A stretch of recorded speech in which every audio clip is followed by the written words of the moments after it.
এটা ইসকন মেলা। আমি আমার হাজব্যান্ড মিলে গেছিলাম। ময়দানে এই মেলাটি বসেছিল।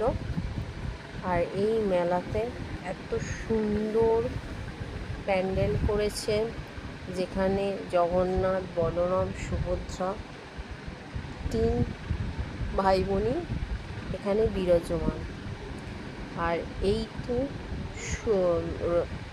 সোজা রথে এখানে ময়দানে আসে এবং উল্টো রথের দিক আবার ইসকন মন্দিরে জগন্নাথ প্রভু চলে যান। আর এখানে প্রভুকে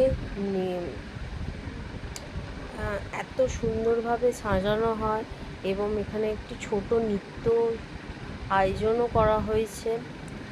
এখানে এত লোকের সমাগম।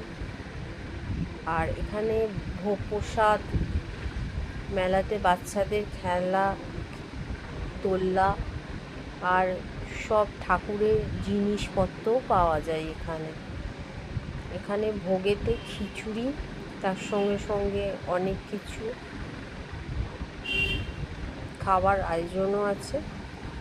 আর এইটি বসে 4টে থেকে বিকেল 4টে থেকে রাত্রি 9টা পর্যন্ত।